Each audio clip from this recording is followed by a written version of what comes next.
নির্বাচনী প্রচারণার শুরুতে ৩ দরবার শরীফে মাওলানা আবু নাছের মোহাম্মদ মুসার জিয়ারত। নিজস্ব প্রতিবেদক, বাঞ্ছারামপুর সুন্নি টিভি। মোহাম্মদ সোহরাব হোসেন, সুন্নি আল কাদ্দেরি।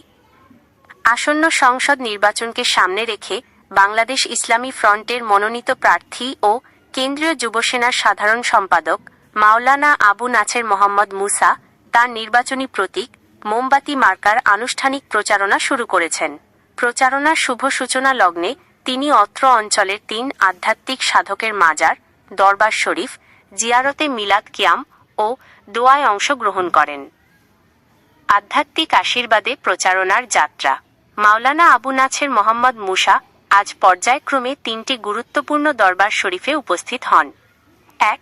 ফানাফি শেখ আবু বকর সিদ্দিক রহমতুল্লাহ আলাইহের দরবার শরীফ, দড়িভেলানগর। ২. শাহেনশাহ শাহ রাহাত আলী রহমতুল্লাহ আলাইহের দরবার শরীফ, ছয়ফুল্লাকান্দি। ৩. বিষ্ণুরামপুর শাহ খবিরিয়া দরবার শরীফ। মিলাদ কিয়াম ও দোয়া মাহফিল। প্রতিটি দরবার শরীফে তিনি মাজার জিয়ারত করেন এবং সেখানে আয়োজিত মিলাদ ও কিয়ামে অংশগ্রহণ করেন। এ সময় দেশ ও জাতির কল্যাণ, বিশ্বশান্তি এবং আসন্ন নির্বাচনে মোমবাতি মার্কার সাফল্যের জন্য মহান আল্লাহর দরবারে বিশেষ দোয়া ও মোনাজাত করা হয়। জিয়ারত শেষে উপস্থিত ভক্ত ও এলাকাবাসীর সাথে কুশল বিনিময়কালে মাওলানা আবু নাছের মোহাম্মদ মুসা বলেন, আমি আধ্যাত্মিক শক্তির দোয়া ও ভালোবাসা নিয়ে নির্বাচনী লড়াই শুরু করতে চাই। ইনশাআল্লাহ মোমবাতি মার্কার আলোতে এই অঞ্চলের মানুষের ভাগ্য পরিবর্তন হবে।